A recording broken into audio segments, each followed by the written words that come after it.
അസ്സലാമലൈക്കും. അടിപൊളി ബിരിയാണി കഴിക്കാൻ വേണ്ടി വന്നതാണ്. ഇതേതാ ബിരിയാണി നിങ്ങൾക്ക് ആർക്കറിയോ? നമ്മൾ 2 ചങ്കള് ബിരിയാണി കച്ചവടം തുടങ്ങിയത്.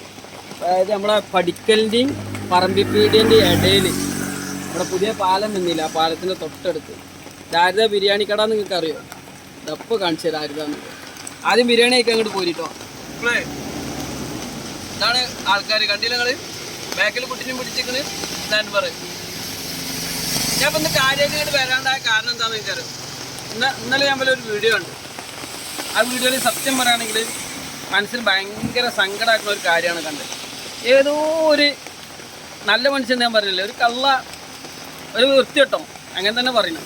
കാരണം ഞാൻ പൊതുവെ ഫേസ്ബുക്കിൽ ആരും കുറ്റം പറയാനോ തെറി പറയാനോ വരാത്തവനാണ്.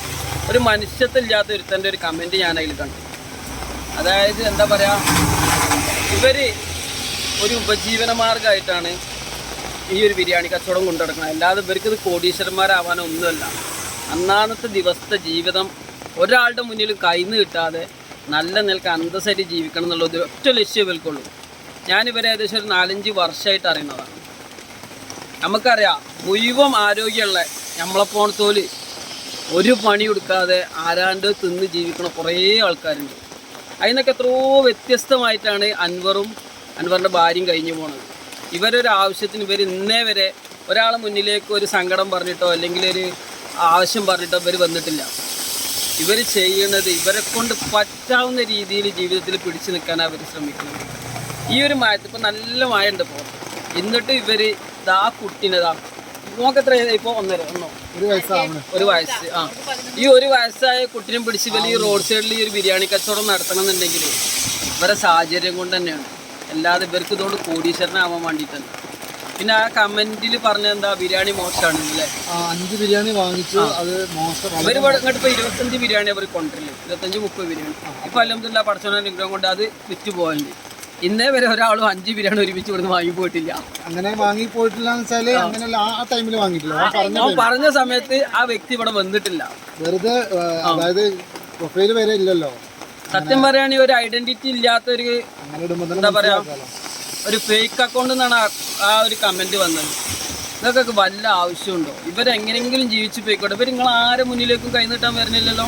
ഇവർ അന്തസ്സായിട്ട് ഇവർ ജോലി ചെയ്തിട്ടാണ് ജീവിക്കുന്നത്. അപ്പം ഇങ്ങനത്തെ നമ്മൾ സപ്പോർട്ട് ചെയ്യല്ല വേണ്ടത്. ഇതാ ഒരാൾക്ക് കഴിക്കാൻ അതിനപ്പുറമുള്ള റൈസും അതിനുള്ള പീസും ഒക്കെ ഉണ്ട്. ഇതിന് വില വെറും 80 റുപ്യ പറയാം. അപ്പോൾ നിങ്ങൾക്ക് തന്നെ ചിന്തിച്ചാലറിയാം ഈ 80 റുപ്യേൻ്റെ ബിരിയാണി കഴിച്ചിട്ട് ഇവർ എത്രത്തോളം കോടീശ്വരന്മാരാവുന്നുണ്ട്. അത് മാത്രമല്ല ബ്രോയിലർ കോഴിയല്ല, കണ്ടിക്കോഴിയാണ്, ലഗോൺ കൊണ്ടുള്ള ബിരിയാണിയാണ്. അപ്പോൾ നിങ്ങൾക്ക് അറിയാലോ അത്. അപ്പം എന്താണെന്ന് വെച്ചാൽ പിന്നെ വീട്ടിലുണ്ടാകുന്ന ഫുഡാണ്. അപ്പം ഒരു മായവും ഉണ്ടാവില്ല. നിങ്ങൾക്ക് നല്ല ടേസ്റ്റ് ഫുഡ് അജിനാമോട്ടോ ഒക്കെ ഇട്ട ഫുഡ് കഴിക്കണമെന്നുണ്ടെങ്കിൽ അത് ഇതിലേറെ ടേസ്റ്റ് ഉണ്ടാവും, നിങ്ങൾ ആരോഗ്യത്തിനും കേടാണ്. ഇത് ഇവൾ ഉണ്ടാക്കണമെങ്കിൽ അല്ലേ ഉണ്ടാക്കണത്. ഞാനത് 2ാമത്തെ ആട്ടാണ് കഴിക്കണത്. ഒരുപാട് ഇതുപോലെ ബഡ്സ് സ്കൂളിൽ ഒരു പ്രോഗ്രാം ഉണ്ടായപ്പോൾ ഞങ്ങൾ ഇവിടെ ഇവരെടുത്താണ് ഓർഡർ ചെയ്തിരുന്നത്. ഇതുപോലെ നിങ്ങൾക്ക് 1 കിലോനോ 2 കിലോനോ 10 കിലോനോ ബിരിയാണി വേണമെന്നുണ്ടെങ്കിൽ ഇവരെടുത്ത് ഓർഡർ ചെയ്താൽ ഇവരെത്തിച്ചേരില്ലേ. കഴിഞ്ഞപ്പോൾ ഈ ചെമ്മാട് പരിസരത്തുള്ള പോലെ ആയിക്കോട്ടെ. കാരണം എന്താ വെച്ചാൽ ഇവരെ സാഹചര്യം നിങ്ങൾക്ക് അറിയാമല്ലോ, എത്തിച്ച് തരാനുള്ളൊരു പ്രയാസം കൂടെ ഉള്ളതുകൊണ്ടാണ്. അപ്പോൾ 80 രൂപയ്ക്ക് നല്ല അടിപൊളി ബിരിയാണിയാണ് കിട്ടുന്നത്. അപ്പോൾ ഈ വഴിക്ക് പോണോലൊക്കെ ഇവരെടുത്ത് വരിക, ബിരിയാണി കഴിക്കുക. പിന്നെ ഇതിക്കൊരു അച്ചാറുണ്ട്. ഇതും ഞാൻ പോകുന്നോട് ചോദിക്കേ ഇതേതാ അച്ചാറുണ്ട്. ഇത് ഇവർ വീട്ടിൽ നിന്ന് ഉണ്ടാക്കുന്ന അച്ചാറുണ്ട്. പിന്നെ നമ്മളെ മെയിൻ കുക്കാണ് ഈ ബാക്കിൽ നിൽക്കണ കേട്ടോ. ഇപ്പോൾ ബിരിയാണിക്ക് വന്ന ആൾക്കാരാണ് മടങ്ങി പോണത്. കാരണം നൗഫൽക്ക് വരുന്നതിന് മുന്നേ തന്നെ ഏകദേശം തയ്യാറായിരുന്നു. നൗഫൽക്കാർക്ക് ഒന്നു വേണ്ടി എടുത്തു വെച്ചതാണ്. അപ്പോൾ അതാണ് ഇപ്പോൾ വെറുതെ നമ്മൾ ഇതാക്കാൻ വേണ്ടിയിട്ടിട്ടൊരു കമൻറ്റാണ് അദ്ദേഹം. എന്തായാലും അവർക്ക് നല്ല ബുദ്ധി കൊടുക്കട്ടെ, അത്രേ നമുക്ക് പറയാനുള്ളൂ. അല്ല, കമന്റ് ഇടുന്നതിലൂടെ നമുക്ക് പറയാനുള്ളത് എന്താ പറയുക, നിങ്ങൾ നിരുത്സാഹപ്പെടുത്തില്ലേ, നിങ്ങൾക്കൂടെ കഴിയുന്ന രീതിയിൽ ഒരു പ്രോത്സാഹനം കൊടുക്കും. ഇവർ രക്ഷപ്പെട്ട് പോയാൽ പിന്നെ ഇവരെ നമുക്ക് നോക്കണ്ടല്ലോ. ഞാൻ പറഞ്ഞില്ല നേരത്തെ, ഒരു കുഴപ്പമില്ലാത്തോല് അധ്വാനിച്ച് ജീവിക്കാൻ മടിക്കണ കാലഘട്ടമാണ്. എല്ലാവരും അങ്ങനെയാണ് എന്നല്ലോ പറയുന്നത്. എന്നിട്ട് അൻവറിൻ്റെ പരിമിതികൾക്ക് അപ്പുറത്താണ് അൻവർ നിൽക്കുന്നത്. ഞാൻ പരിചയപ്പെട്ടിട്ട് ഇന്നേ വരെ ആയിട്ട് ഒരു സഹായം ചോദിച്ചിട്ടോ അല്ലെങ്കിൽ മറ്റുള്ളവർ മുന്നിലോ അൻവർ കൈ നിന്നിട്ട് ഞാൻ കണ്ടിട്ടില്ല. അതിനുള്ള വിധി ഓരോ കുടുംബത്തിനും ഇല്ലാതെ നിൽക്കട്ടെ. കാരണം എന്താ വെച്ചാൽ അവനെ കൊണ്ട് കഴിയുന്ന രീതിയിലൊക്കെ അവന് ജോലി ചെയ്യുന്നുണ്ട്, പല ജോലിയും ചെയ്ത് നോക്കുന്നുണ്ട്. ഏതെങ്കിലും ഒരു ജോലിയിൽ പഠിച്ച പോലെ കഴിച്ചിലാക്കുന്ന ഒരു വിശ്വാസത്തിലാണ് അവർ നിൽക്കുന്നത്. അപ്പോൾ ഞാൻ ഈ വീഡിയോ കണ്ടെങ്കിലെല്ലാം നല്ല മഴ ഉണ്ട്, സൗണ്ട് കേൾക്കുന്നുണ്ടോ ക്ലിയർ ഉണ്ടോ എന്ന് എനിക്കറിയില്ല. നിങ്ങളെ കൊണ്ട് കഴിയുന്ന രീതിയിൽ വരെ സപ്പോർട്ട് ചെയ്യുക. ഇവർക്ക് ഒരുപാട് ആവശ്യങ്ങളും കാര്യങ്ങളൊക്കെ ഉണ്ട്.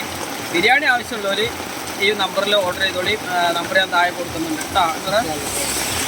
ഈ കുക്കിന് എന്താ പറയാനുള്ളത്? അപ്പം ഇങ്ങനെ കമൻറ്റ് ഇടുന്നവരോടാണ് നമുക്ക് പറയാനുള്ളത്. സങ്കടം കൊണ്ട് പറയണം, അങ്ങനെ ഒന്നും ചെയ്യരുത്. കാരണം എങ്ങനെയെങ്കിലും ഇവർ രക്ഷപ്പെട്ട് പോട്ടെ, നമ്മൾ അതല്ലേ ചെയ്യേണ്ടത്. ഇവരൊരു കുടുംബം രക്ഷപ്പെട്ടാൽ നമ്മളും കഴിച്ചില്ലായില്ലേ, പിന്നെ ഓല നോക്കണ്ടല്ലോ നമുക്ക്.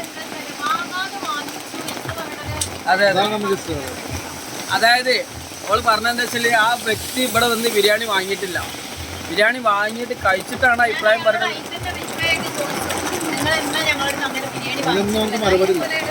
അതൊക്കെ ഫേക്ക് ഐഡിയ ആവും. ആ, അതുകൊണ്ടാണ് എനിക്കൊരു പ്രൊഫൈൽ വെക്കാത്ത പോലെ തന്നെ മറുപടി കൊടുക്കാൻ പാടില്ല. പക്ഷെ എന്തായാലും ആ ഒരു വീഡിയോ കണ്ടപ്പോൾ എനിക്ക് തോന്നി ഇതിനൊരു മറുപടി കൊടുക്കണം, അതുകൊണ്ട് കൂടിയിട്ടാണ് ഞാൻ വന്നത്. അപ്പോൾ ഏതായാലും ബിരിയാണി കഴിയാനായി. അപ്പോൾ ഓക്കെ, ഇൻഷാ അല്ലാഹ് കാണാം. ഓക്കെ, ബൈ, അസ്സലാമു അലൈക്കും.